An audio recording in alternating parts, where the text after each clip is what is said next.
मोक्ष मार्गस्य नेतारं भित्तारं कर्मभूतां ज्ञातारं विश्वतत्त्वानां वन्दे तद्लब्धये।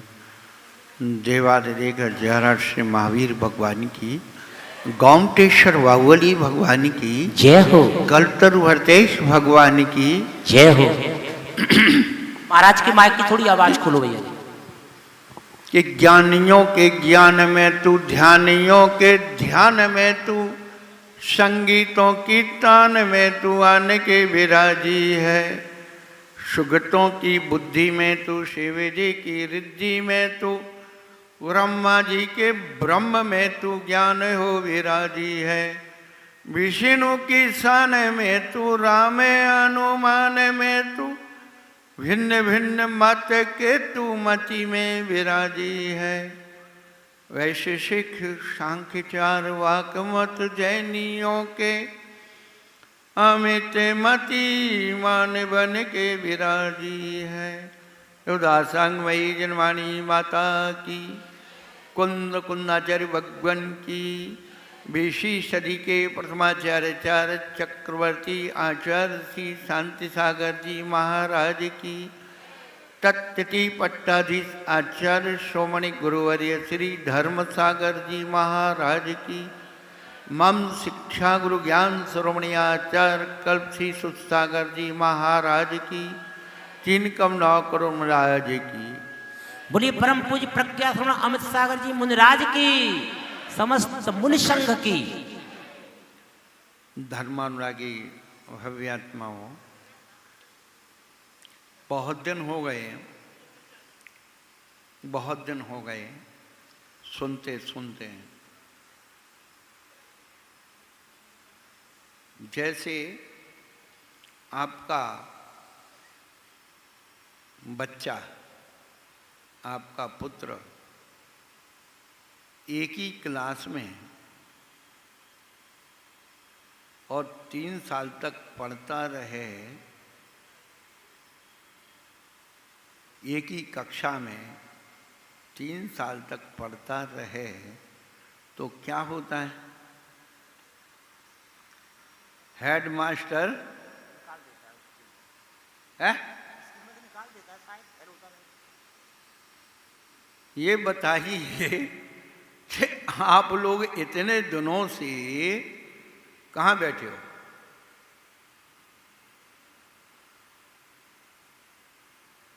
पिछले साल वर्षा योग हुआ था किसी भी गुरु महाराज का, जब से होश संभाला है आप उसी क्लास में बैठे हो। अब नंबर है, हेड मास्टर आ गया निकाल के बाहर कर देगा। हमारे स्कूल का रिजल्ट खराब करता है।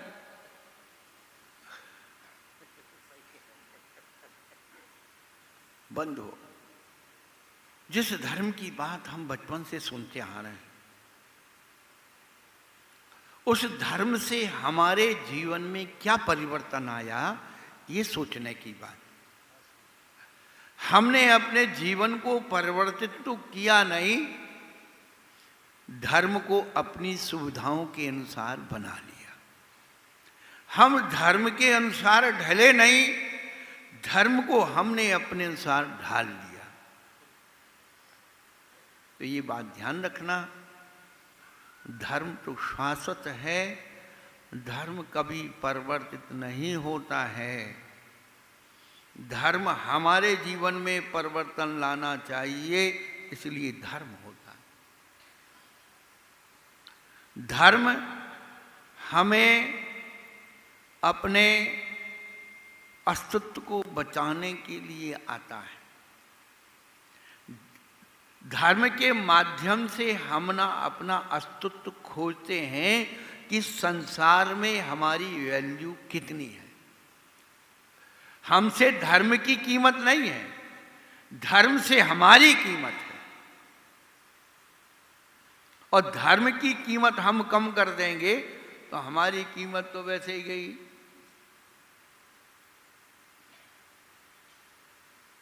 इसलिए धर्म हमारे अस्तित्व का बोध कराता है, हम कहाँ हैं, कौन थे, क्या हो गए और क्या होंगे अभी। आओ यहाँ सब बैठकर इस बात को सोचें सभी। निगोद के जीव थे और इतना श्रम करते करते करते करते हम मनुष्य पर्याय की परिणमन को प्राप्त कर गए। विश्व के प्राय जितने धर्म हैं वे सब 84 लाख योनि मानते हैं।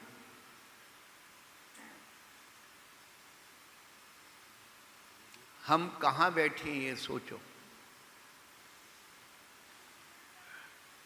84 लाख योनियों को हम जाने और उसमें फिर अपने अस्तित्व को पहचाने। हम लोग 83,99,999 योनियों को पार करके यहाँ तक आए हैं। ये ध्यान रखना। कितनी? 83,99,999 योनियों को पार करके आए। और एक एक योनि को पार करने में उत्सर्पणी अवसर्पणी काल का समय असंख्यात समय बीत जाता है। ऐसे नहीं मिलती। दुर्लभ है निगोद से थावर अर्थस गति पानी नर काया को सुरपत।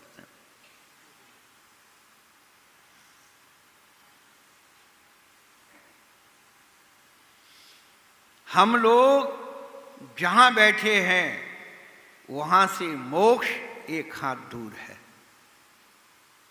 महाराज दिख क्यों नहीं रहा है? एक हाथ दूर है तो दिख क्यों नहीं रहा है? हमारी मंजिल हमसे एक हाथ दूर, मगर गहरे कोहरे ने हमें भटका दिया। कोहरा अभी छाने वाला है, घनत्व कोहरा हो जाएगा, एक हाथ की दूरी का भी कुछ नहीं दिखता है, यहां तक कि उजाला भी नहीं दिखता। हाईवे पर मेरे गाड़ियों के पीछे गाड़ी लग जाती, एक्सीडेंट हो जाते, दिखता ही नहीं है। सोचिए आप, ये मोह रूपी कोहरा इतना घनत्व है कि हमारी मंजिल हमसे एक हाथ दूर है और दिख नहीं रही। खूब चिंतन करना अपनी इस मनुष्य पर्याय के बारे में ही, मनुष्य पर्याय से, और समीक्षा कर लेना कि हमारा जैसा मनुष्य, इंसान, माता बहन एक फुटपाथ पर पड़ा हुआ है, कोई झुग्गी झोपड़ी में पड़ा हुआ है, कोई खेत खलियान में पड़ा हुआ है, कोई कच्चे मकान में पड़ा हुआ है, कोई किराए के मकान में पड़ा हुआ है। सोचिए आप, वो भी तो हमारे जैसे इंसान। हम जहां बैठे हैं इसके बारे में सोचो कि हम वो नहीं है, वो नहीं है, वो नहीं है। अभी हम क्या बन सकते हैं? तो वहां से उठ करके आप यहां तक आ सकते हैं। आज भी वर्तमान पंचम काल में आप पंच परमेष्ठी में से 3 परमेष्ठी तो बन ही सकते हैं। ये मनुष्य पर्याय साधारण पर्याय नहीं है, ये पंच परमेष्ठी की पर्याय हम सबको मिली।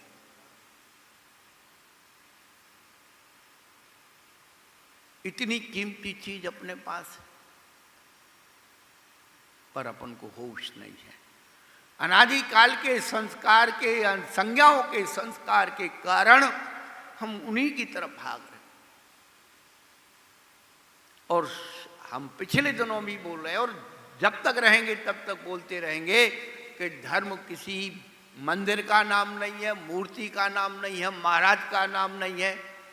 4 संज्ञाओं की सामग्री को आप मर्यादित कर लें, धर्म की शुरुआत हो जाएगी।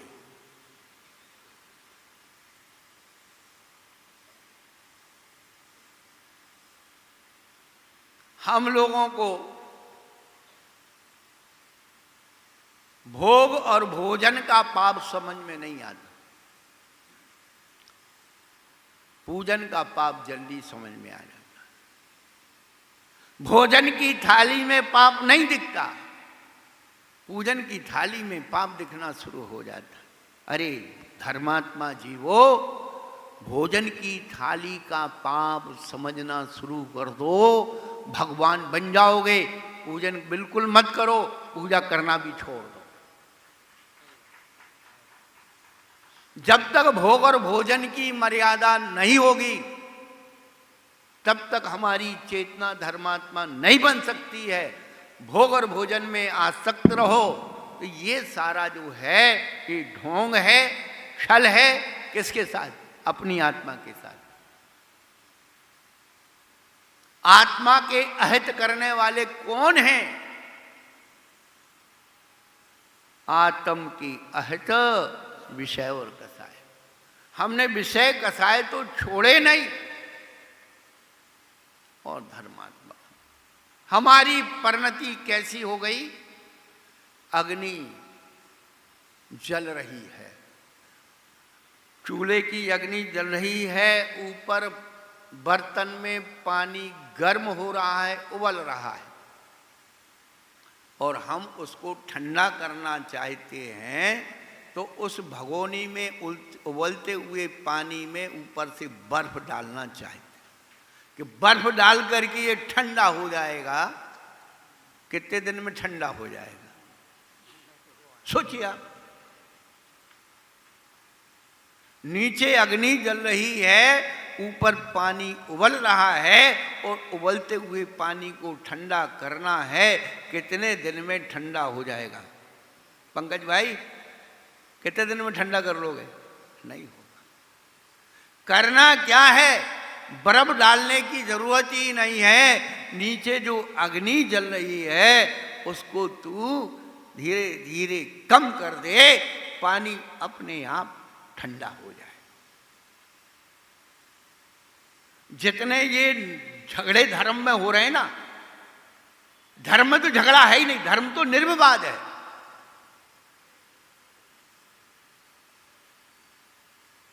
धर्म की परिभाषा को समझा नहीं। कार्तिक के अनुप्रेक्षाकार कार्तिक के ग्रंथ में लिखते हैं, बत्थु सहाओ धम्मो खमादि भावो ये दैवयो धम्मो रैणत्यंच धम्मो जीवादि रक्षणो धम्मो। वस्तु का स्वभाव धर्म है, क्षमादि 10 धर्म है, रैणत रत्नत्रय धर्म है, और जीवादि रक्षण करना धर्म है। कोई धर्म 4 प्रकार का हो गया? नहीं, धर्म तो एक ही प्रकार का है, लेकिन पात्रों की अपेक्षा धर्म का स्वरूप बताया गया है। अनियोग की अपेक्षा धर्म का स्वरूप बताया गया है। बत्थु स्वभाव धम्मो, ये द्रव्यान्योग की अपेक्षा धर्म है। क्षमादि भावो या दैव्यो धम्मो, क्षमादिक भाव 10 प्रकार का धर्म है, ये कर्णान्योग की अपेक्षा है। रत्नत्रय धर्म है, ये चरणान्योग की अपेक्षा है। और जीवादि रक्षणो धम्मो, ये प्रथमान्योग की अपेक्षा धर्म है। अभी हमारे पास प्रथमान्योग का ही धर्म नहीं है। बातें करेंगे बड़ी बड़ी, यहाँ ये जीव मर गया, ये जीव मर गया, वो जीव मर गया, बहुत हिंसा हो गई, फलाना हो गया। जिस अहिंसा की बात करते हो, वो अहिंसा कहाँ से शुरू होती है? अहिंसा व्रत की 5 भावनाएं तत्वार सूत्र में आई। बांग मनोगुप्तीर्या दान क्षेपण समित्याह लौकिक पान भोजनानि पंच। आगे है वचन गुप्ती, और अंत में है आलोकित पान भोजन। यदि हम लोग अपने जीवन में अहिंसा की अनुभूति करना चाहते हैं तो इन 5 बातों का ध्यान रखो। पहले तो वचन गुप्ती, अशुभ मत बोलो। फिर मनोगुप्ती, गलत मत सोचो। ईर्ष्या समिति, 4 हाथ जमीन देख के चलो। आदान निक्षेपण समिति, वस्तुओं को देख शोध करके रखो, उठाओ। आलोचना पाठ में पढ़ते हो, बिन देखी धरी उठाई, बिन सोधी जो वस्तु खाई।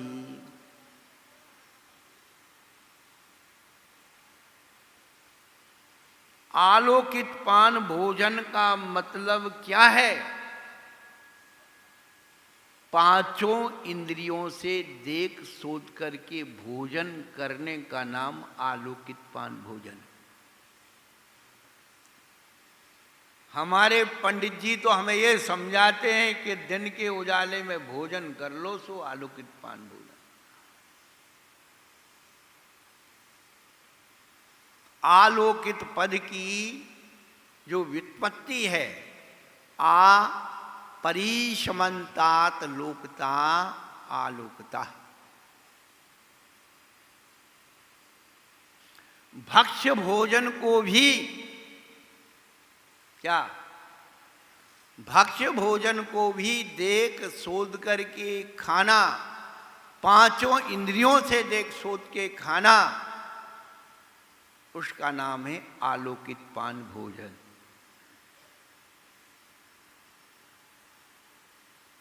पदार्थ भक्ष्य भी है, फिर भी आप कहते ना मन शुद्धि, वचन शुद्धि, काय शुद्धि, आहार जल शुद्ध, फिर भी महाराज आप भी देखते सोचते हो और महाराज भी देखते सोचते हैं, कहीं इसमें अभक्ष्य ना हो।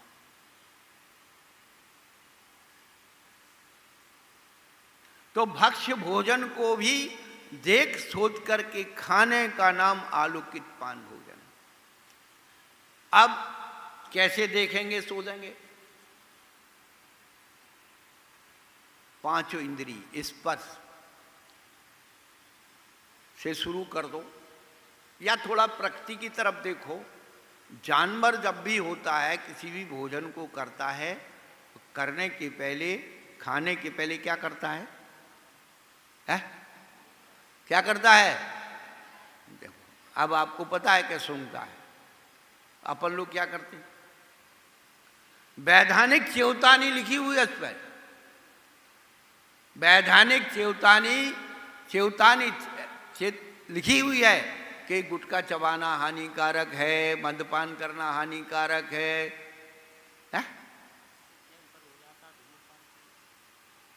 लिखा हुआ है, बचपन से सुनते आ रहे। रात्रि भोजन करना पाप है, रात्रि भोजन नरक का द्वार है। कितने लोगों ने छोड़ा?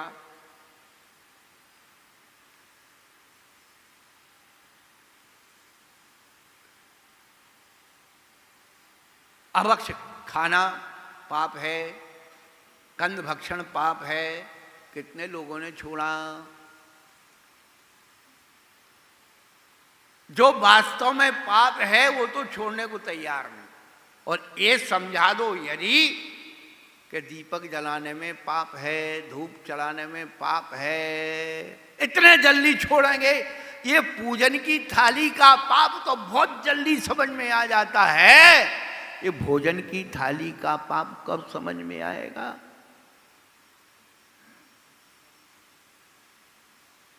ये ध्यान रखना। जिस चेतन आत्मा को हम भगवान आत्मा कहते हैं, ये तन मंदिर है और भगवान मूर्ति आत्मा है, और इसकी पूजा हम करते रोज। क्या नहीं करते? भगवान का अभिषेक करते हैं, अपनी आत्मा का भी अभिषेक करते हैं। भगवान को अष्टद्रव्य की सामग्री चढ़ाते हैं, अपने अंदर भी चढ़ाते हैं। आज से पुराने समय में, आज से ज़्यादा समय नहीं बीता, 50 साल पहले कोई भी व्यक्ति अतिथि अपने घर आता था, उसकी अष्टद्रव्य से पूजा होती थी। कभी सुना आपने? सुना? नहीं सुना तो बताता हूं। हमने देखी वो दृश्य। घर का मुखिया वहां खड़ा रहता दरवाजे पर, आने वाले के पैर धुलाता था पानी से, जल, और चंदन का टीका लगाता था और टीका पर अक्षत डालता था। होता था कि नहीं? शायद आपका हुआ हो कि नहीं हुआ पता नहीं।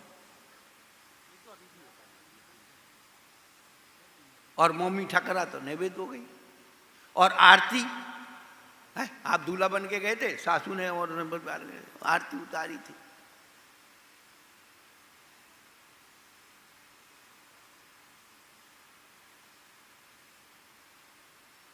और सुगंधी इत्र, सेंट, धूप और श्रीफल भेंट दिया। कोई ने फल भेंट दिया, फल और लिफाफा दिया, अर्घ, वस्त्र दिए, अर्घ।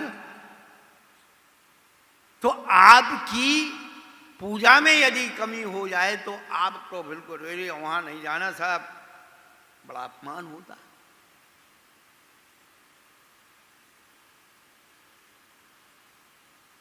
अष्टद्रव्य से पूजा आपकी संसारी जीवों की भी होती है और अष्टद्रव्य से पूजा हमारे अनंत भगवान की भी, परमेश्वर जी की भी होती है। तुम्हारा वहां अलग रख दो।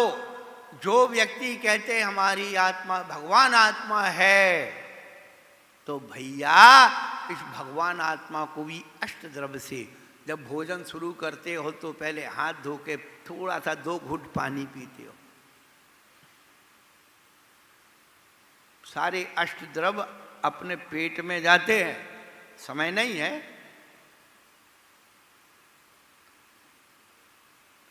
तो सोचिए, हम जो हमें परमात्मा बनने का मार्ग दिखाते हैं, उनके लिए हम क्या कर रहे हैं? तो अपने भोजन की बात आ रही थी। भगवान बनने की शुरुआत जब भी होगी, भोजन शुद्धि से होगी। ये सुबह शाम दोपहर 3 बार अपने दिमाग को जागृत करते रहो, इसमें मेमोरी चिप में डालते रहो कि भगवान बनने की शुरुआत होगी जब भी भोजन शुद्धि से हो। एक दिन में कोई भगवान नहीं बन जाएगा। भील ने कौए का मांस का त्याग किया था, वो संस्कार डल गया, वो भगवान बन गया। बात चल रही आलोकित पान भोजन की। भक्ष्य पदार्थ को भी देख सोच करके खाने का नाम आलोकित पान है। तो यदि हम जहां से शुरू करें, चलो देखने में अच्छा लगना चाहिए चक्षु इंद्री से, और जब देखने में तो अच्छा लग रहा है, लेकिन छूने में, कभी कभी जो पदार्थ देखने में अच्छे लगते हैं उनके जो छूने में जो है पता लग जाती है। आचार्य भगवान लिखते हैं, वह देखने में अच्छा लगे इसलिए भोजन में, दाल में, सब्जी में क्या डालते हैं? हल्दी डालते हैं। पीलापन आता है, कलर आता है। और हल्दी जो है एंटीबायोटिक है, औषधि है।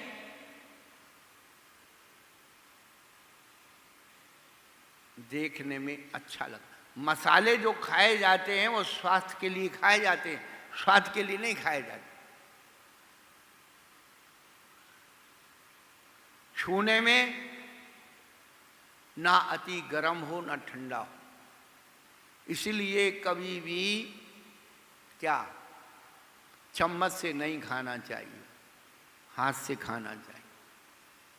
वैज्ञानिक कहते हैं कि जब भी आपके हाथ भोजन को स्पर्श करते हैं तो पहला तो ठंडा और गर्म का ज्ञान होता है कि कितना ठंडा हो कितना गर्म हो। और आपने डायरेक्ट चम्मच से भर के खाया और जब गर्म रहा तो और ठंडा रहा तो मजा नहीं। तो हाथ जो है हमारे स्पर्श उस भोजन के ठंडे गर्म को बताते हैं। और भोजन का हाथ उसमें भोजन को स्पर्श करते ही शरीर की ग्लैंड्स है ना, ग्रंथियां, वो खुल जाती हैं, उसमें संचार होता है, भोजन रुचिकर बनता है, मुंह में लार बनती है और लार उस भोजन को पचाता है।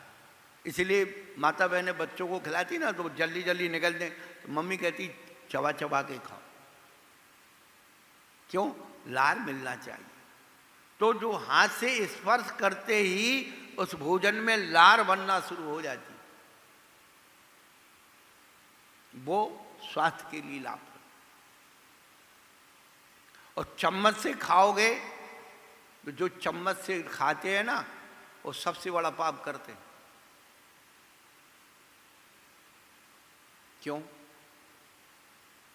चम्मच से आपने मुंह में दी और जीभ की जो लार है, मुंह की लार, और चम्मच से चिपक के बाहर आ जाती, और जैसे ही बाहर आई, अब द्वारा तो डाल नहीं दोगे, तो तुरंत जो है क्या होता है, वो जैसे ही ठंडी हुई और उसमें बैक्टीरिया उत्पन्न हो जाते हैं।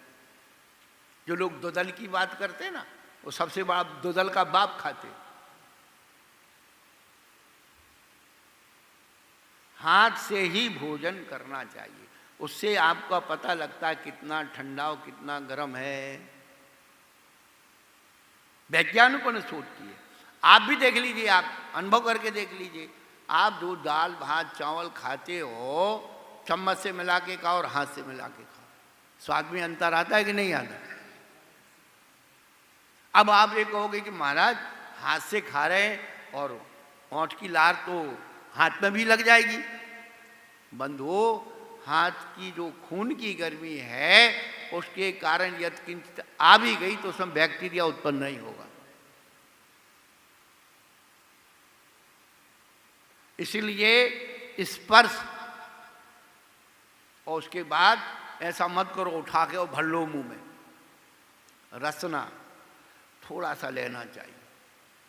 कभी कभी देखने में अच्छी लग रही है, छूने में अच्छी लग रही है, लेकिन क्या आपने इतना भर लिया और उसका स्वाद विकृत हुआ तो मुंह का सब स्वाद खराब।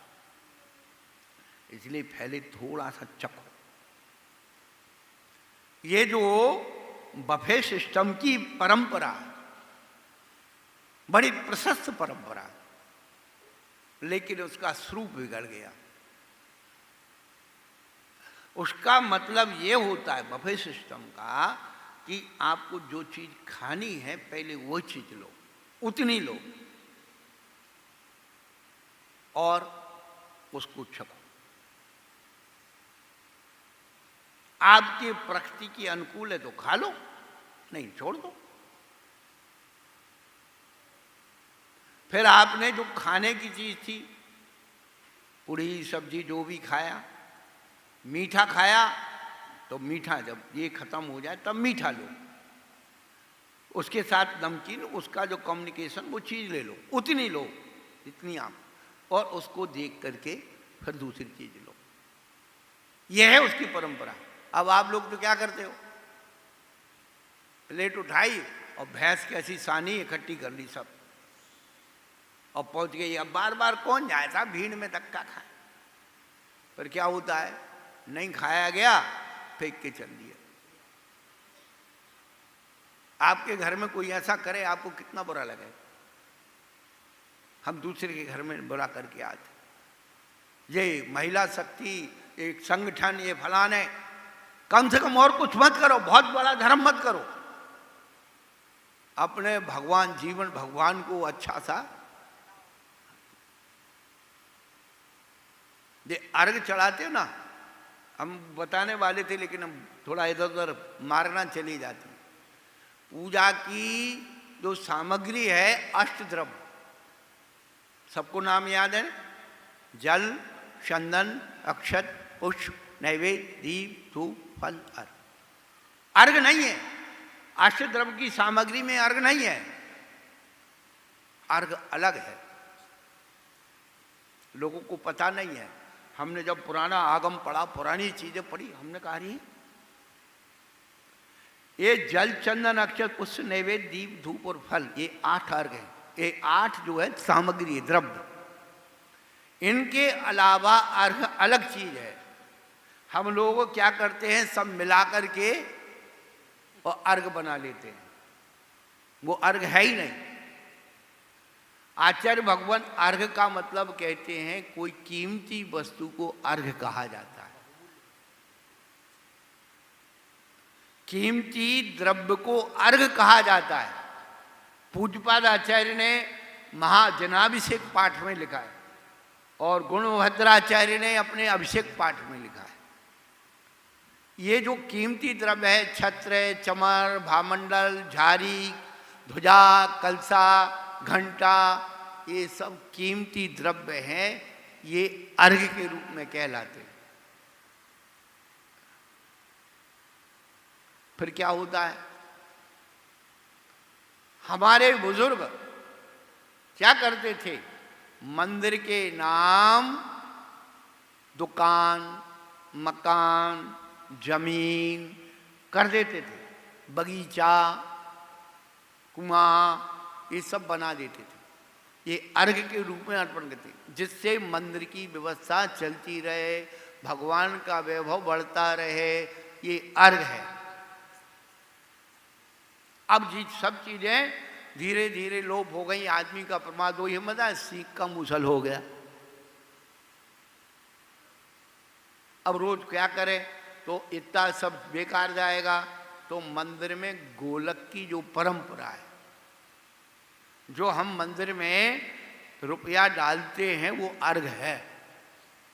वो अर्घ ही निर्माल रूप में गिना जाता है। क्या? जो भगवान की सामग्री व्यवस्था, अर्घ, कीमती वस्तु, उसका सेवन कर लेना निर्माल्य है। जल चंदन अक्षत ये निर्माल्य नहीं है, ये तो भेंट है। भगवान का अपन गंधोदक लेते हैं ना, भगवान के ऊपर डल जाता, फिर गंधोदक ले लेते हैं। शास्त्र में लिखा है, थोड़ा सा पंथ को एक तरफ रख देना थोड़ी देर के लिए। शास्त्र में लिखा है कि भगवान के गंधोदक, भगवान के चरणों में चढ़ी हुई केसर और भगवान के चरणों से स्पर्श फूल माल कभी निर्माल्य नहीं होते।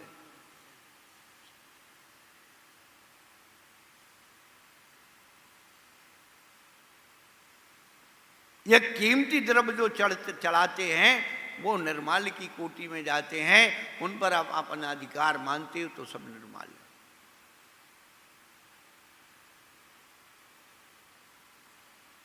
तो आप जो है हाथ से भोजन करिए, चम्मच को एक तरफ रख दीजिए। जब से हमने इसकी व्याख्या को पढ़ा, हम चौके में चम्मच का प्रयोग बंद। आप हाथ से दीजिए, नाखून साफ रखिए, सोच करके दीजिए। आपको अंदाजा ही नहीं होता कितना गर्म कितना ठंडा है। बस भर के दिए जा रहे हैं, हमारे हाथ जल जाए। इतना ठंडा दे रहे हैं कि महाराज जो है चाहे गला लग जाए, चाहे सर्दी जुकाम हो जाए।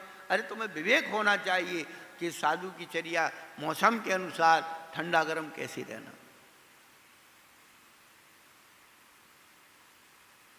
तो रसना थोड़ा सा खाइए, आपकी इंद्री के अनुकूल, शरीर स्वाद के अनुकूल, स्वास्थ्य के अनुकूल हो तो ग्रहण कीजिए। उसके पहले सूंघिए, छूने के बाद थोड़ा सा बास कभी कभी देखने में अच्छा लगता, छूने में अच्छा, लेकिन वो गड़बड़ हो जाता है। ये माता बहनें बड़ी होशियार होती है। हम तो भगत भोगी है। रबड़ी बनाई, लग गई, अब देखने में तो भाई रबड़ी लग रही है और जल गई। इनको पता है जल गई है तो क्या करेंगे, इलायची दाना डाल देंगे।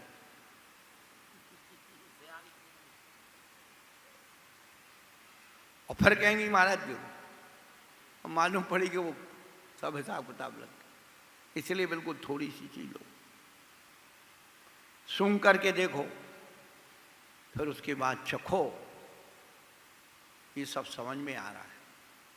लेकिन कर्ण इंद्रिय के द्वारा ये सबसे बड़ा महत्वपूर्ण है। कर्ण इंद्रिय से भोजन कैसे होता है? तो आचार्य भगवान ने लिखा है लक्षण शास्त्र में, बी कथा ना सुनते हुए भोजन करना। यदि आप टीवी देखते हुए, मोबाइल देखते हुए भोजन करते हो, अभक्ष है, हिंसा है। आज आपके बच्चे जितने आक्रामक हो रहे हैं, जिद्दी हो रहे हैं, वो इसी कारण से हो रहा है। आप ये मत समझो लौट करके वहीं आना पड़ेगा।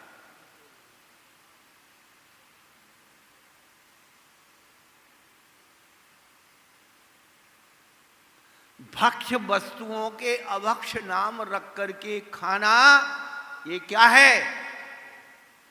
हिंसा है।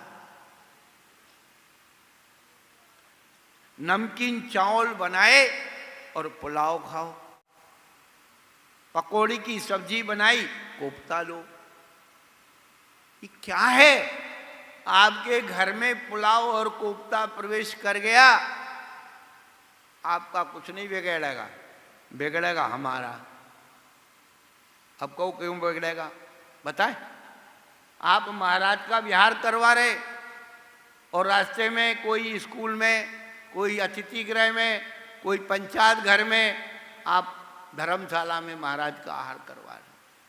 अब बनाया, अब कहते भाई अजैन लोग आए, महाराज का आहार रवैया दे के कैसे करते हैं? पर आप चिल्ला रही महाराज क्या?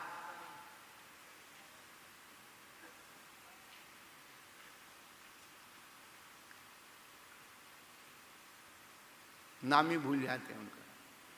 क्या कहते हैं नमकीन चावल को? पुलाव। महाराज पुलाव खाओ, महाराज कोफ्ता खाओ। महाराज तो ये खा रहे, वो जो समझ रहे कि महाराज भी पुलाव खाते हैं, कोफ्ता। घर में बच्चों को आप खिला रहे हो, और 5, 7, 10 साल तक के बच्चे नहीं जानते कुछ, आप तो नाम लेके बेटा पुलाव खा ले, पुलाव खा ले। एक दिन पैसा उसके जेब में थे, और लिखा है पुलाव बिक रहा है, प्लेट खरीदी और खाई। अरे मम्मी तो ऐसा बनाती नहीं है, यहाँ बहुत अच्छा बनता है, वो पुलाव खाना सीख जाएगा। क्यों अपने घर को बर्बाद कर रहे हो? कम से कम भाषा की अहिंसा तो ले आओ। अरे नमकीन चावल बोल दो, पकौड़ी की सब्जी बोल दो। जितने ये बड़े बड़े आदमियों के बफे सिस्टम होते हैं, कैसे बनाया जाता भोजन? मछली, लौकी की मछली बना के, कद्दू का मुर्गा बना के और सजाई जाती है। सलाद होता है, नहीं होता? भैया मैं कहीं गलती बोल रहा हूं तो बता देना, मुझे पता नहीं है। हाँ, मुझे पता नहीं है, आप लोग तो भुगत होगी हो भाई। ये नियम से हिंसात्मक प्रक्रियाएं हैं। धीरे धीरे आपके घरों में मांसाहार घुस गया, क्योंकि बनाने वाले कौन आते हैं? सजाने वाले वो आते हैं जो मांसाहारी लोग हैं। वो आपके अंदर मांसाहार का प्रवेश करा, आपकी गिलानी वो टांग देते हैं, क्या बोलते हैं को, वो भूल जाता हूँ नाम, पनीर के, टिक्का पनीर, वो क्या बोलते हैं उसको? कोप है, कबाब, कबाब, कबाब। बिल्कुल वैसे ही तार में फंसा करके और आपके सामने सेंकेंगे। कहां हो आप? किस धर्म की बात करते हो? पहले ये सुधारो। सारा घर बर्बाद हो गया, परिवार बर्बाद हो गया, बच्चे बर्बाद हो गए, और धर्म के ठेकेदार बनते हो। यह जीवंत धर्म की परिभाषा है।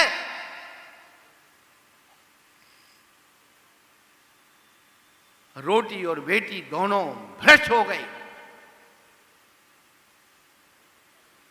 पहले यहां से सुधार शुरू करो। ये धर्म तो अपने आप समझ में आ जाएगा, अनपढ़ भी कर लेगा। भगवान को कुछ मत चढ़ाइए, हम आपको गारंटी देते हैं। तीन लोक का नाथ, जिसके इंद्र रत्नों के द्वारा पूजा करते हो, इतने कीमती द्रव्य चढ़ाते हो, वो हमारा भगवान चावल का भूखा है कि फूल का भूखा है कि फल का भूखा है? वो तो परमात्मा बन गया, निर्दोष हो गया।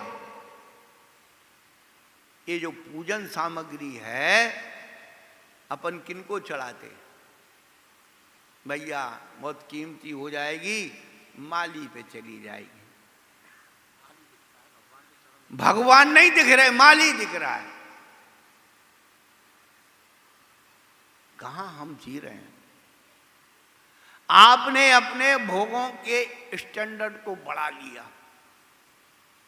देखिए आप, जो फुटपाथ पर भोजन बनाते हैं, लगाते हैं, कौन खाता है वहां? जो गरीब, मजदूर, भिखारी, वो खाते। फिर ठेला पे आ गया, फिर ढाबा में आ गया, फिर होटल में आ गया, होटल में भी 5 स्टार में आ गया। रोटी वही है, पानी वही है, दाल चावल वही है, सारी चीज अलग है, लेकिन स्थान का कितना परिवर्तित है।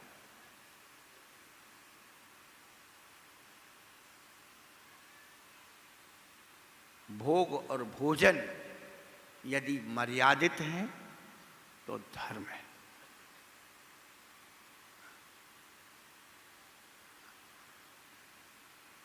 हम लोगों ने अपने परिणामों को इतना संकुचित कर लिया है।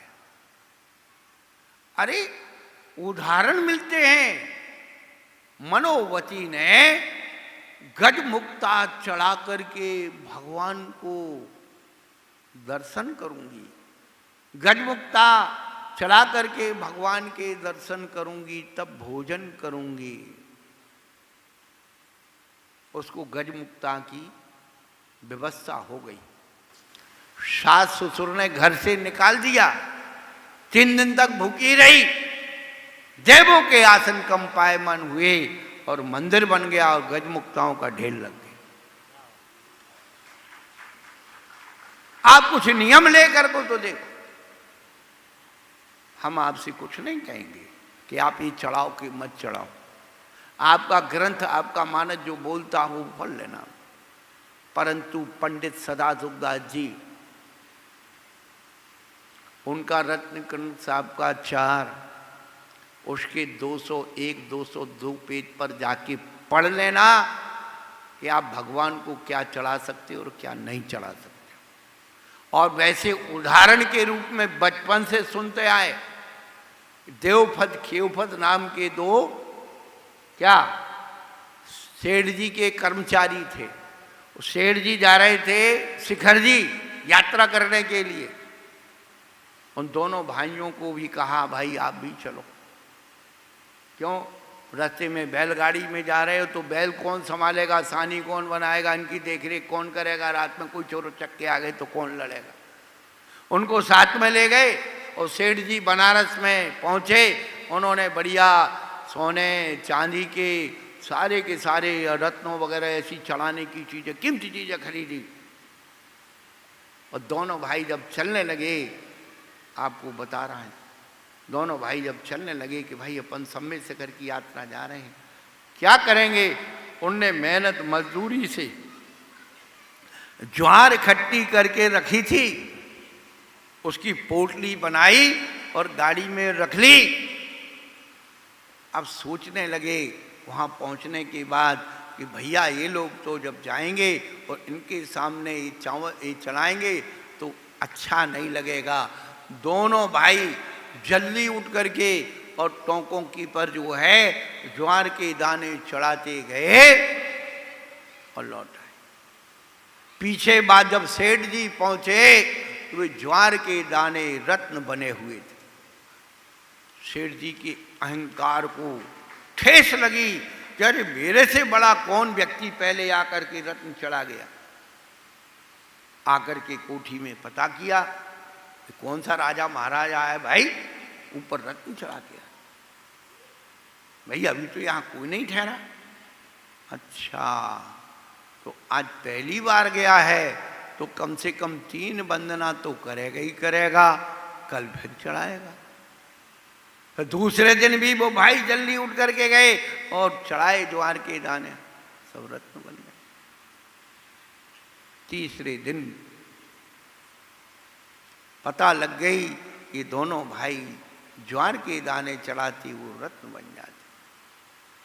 इतना पुण्य, इतनी भावना, ज्वार के दाने रत्न बन गए। सेठ जी ने उनको बड़ा बहुमान दिया। उन दोनों भाइयों का नाम था देवपद के ऊपर। जब सम्मेद शिखर की यात्रा से लौटे तो उनके पास उनको पारस मणि मिल गई। इतना पुण्य उसी जन्म में। हम लोग क्या बोल रहे हैं, हम आपको फिर बोल रहे हैं, हमने आज तक स्वाध्याय किया ही नहीं। अमरसेन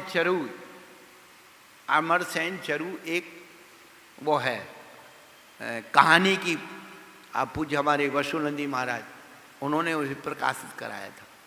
उसको पढ़िए। एक सेठ जी ने विधान कराया और उनके यहाँ जो लोग थे उनने कहा कि भाई तुम भी सामग्री चढ़ा दो। वो कह लेकिन नहीं, हम गरीब आदमी हैं, हमारे पास आपका द्रव्य से पूजन करने से हमें क्या लाभ है, हम अपने द्रव्य से चढ़ाएं। उस जमाने में कौड़ी व्यापार में चलती थी। उन्होंने, उनके पास कौड़ी थी और कौड़ी से उन्होंने फूल खरीदे और फूल चढ़ा करके भगवान के चढ़ाए तो पांचों को अलग अलग प्रकार से उसी जन्म में लाभ हुआ था। उसमें लिखा है देवपद को पारसमणि मिली, लोहे से सोना बना और जगह जगह जाकर के जहां भी ठहरते थे इतना सोना बना करके और मंदिर बनवाते थे। आपके उत्तर प्रदेश में ललितपुर के पास देवगढ़ नाम का जो क्षेत्र है, एक बोरी चावल ले जाओ और एक एक चावल एक एक जगह चढ़ाओ तो बोरी के चावल कम पड़ जाएंगे। इतनी मूर्तियां उस जमाने में थी। आताताइयों ने तोड़ दी, मंदिर तोड़ दिए, ये हो गया वो हो गया। जब ज्वार के दाने चढ़ाने वाले के लिए पारस पत्थर मिल सकता है, क्योंकि वह भाव। अब तो लोग लठिया लेके बैठे रहते, मेरे मंदिर में ये नहीं चढ़ाएगा, वो नहीं चढ़ाएगा, ते नहीं चढ़ाएगा। तुम ठेकेदार हो मंदिर के, तुम व्यवस्थापक हो सकते हो, मालिक नहीं हो सकते हो। मंदिरों के मालिक तो परमेष्ठी ही होते हैं।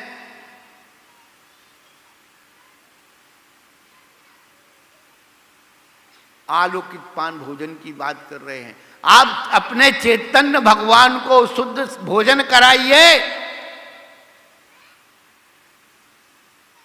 जितना फ्रिज में रखा हुआ आटा, सब्जी, ये सब अभक्ष्य है। मर्यादा, अभी गर्मी के दिन में आप रख दीजिए, ये चल रहा है, अब घर तो बचा ही नहीं है। टीवी ने, मोबाइल ने रात के 12-1-2 बजा दिए, सवेरे से टानी। जमाना कितना बदल गया। क्या आज से 40 साल 50 साल पहले क्या होता था? मम्मी पापा बच्चों को जगाते थे, बेटा उठो स्कूल जाना है। पत्नी अपने पति को जगाती थी, अरे देखो पड़ोसी उठ गया, काम पे चला गया, तुम अभी सो रहे हो। अब जमाना बदल गया। अब बच्चे मम्मी पापा को जगाते, मम्मी उठो ना, हमको स्कूल जाना है। अब वो मम्मी उठी, घड़ी में देखा टाइम है, आटा गूंदा, बिना नहाए धोए और तू रसोई घर में घुस गई। ये धर्म भ्रष्ट यहां हो रहे हो। अशुद्धि के 4 दिन तुम पालते नहीं हो, सब यहां की शुद्धि की बात करते हो। उसने देखा टाइम है तो आटा गूंथ दिया। कितना का? सुबह दोपहर शाम का, सब बार बार कौन गूंथेगा? है? एक पराठा बच्चा का, एक बच्ची का, ये दो बाबू साहब के, दो अपने। नाश्ता बनाना दो तैयार हो गया। और देखा टाइम नहीं है, कम है, उसने निकाली ब्रेड, डबल रोटी, लगाया मक्खन, जा बेटा खा लेना। ये धर्म हो रहा है तुम्हारा।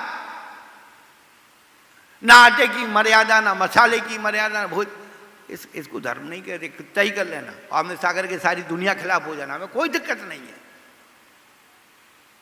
इस सच्चाई को स्वीकार कीजिए, पहले यहां से शुरुआत कीजिए, आपको फिर हर धर्म समझ में आ जाएगा कि हाँ बात समझ, ये धर्म है। पत्नी सो रही है, आदमी उठ रहा है, भैया उठ जा, देवी उठ जा। तुम्हें पता है बैठी का मतलब क्या होता है? मालूम है बैठी का मतलब? वो तो आप अपने मन से कितने ही अर्थ लगा दो, गूगल सर्च में रिसर्च कर लेना। पाश्चात्य संस्कृति की ये कल्चर है, बैठी संस्कृति। पति उठ करके चाय बना करके पत्नी को बिस्तर में देता है, उसका नाम है बैठी। आप सर्च कर लेना।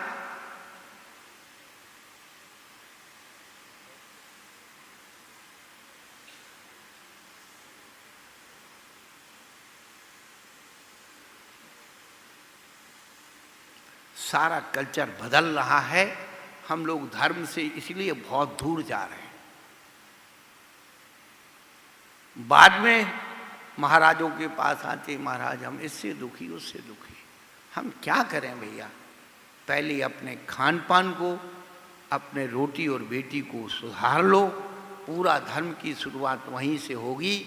आलोकित पान भोजन से शुरू होगी, बोलने से होगी, सोचने से होगी। इन चलने फिरने से जो हिंसा होती है, पहले उसे रोको। बाद में तो ये आपको समझ में आए नहीं आए, इससे कोई फर्क नहीं पड़ता है। मैंने आपको बार बार बोल रहा हूँ, इससे कोई फर्क नहीं पड़ता। धर्म, असली धर्म तो यहाँ से शुरू होता है, अपनी दैनिक चर्या में धारण करे सो धर्म है। बातों से धर्म कहाँ तक करोगे? ये द्वंद्व, ये संकलेश, इसी को धोते रहोगे। तो कहने का अभिप्राय यही है बंधुओं कि हम लोग जितनी ऊंचाई तक आ गए हैं, 83,99,999 योनियों को पार करके आए हैं। ये अंतिम जो पर्याय है, यदि इसको चूक गए, आप ये बताओ, आप जो है अकाउंट लगाते हो, ऊपर से पूरा जोड़ते चले आओ, जोड़ते चले आओ, 83,99,900 गिन लिए, और 99 गिनते हुए कहीं चूक गई तो क्या करना पड़ेगा भैया? है, फिर से लगाना पड़ेगा। तो अब ये समझ लो, ये यदि हमने गिनने में चूक गए ना, तो भाई 84 के चक्कर में फिर आना पड़ेगा।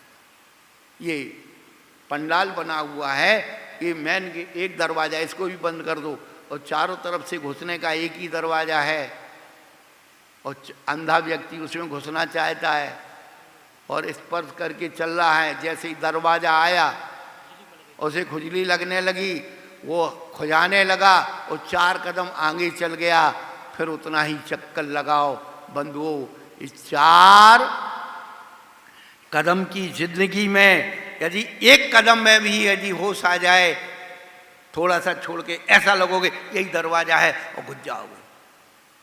बचपन, जवानी, पौणावस्था और वृद्धावस्था, इस 4 कदम की जिंदगी में कहीं भी चेत जाओगे तो भी धर्म के महल में प्रवेश कर जाओगे।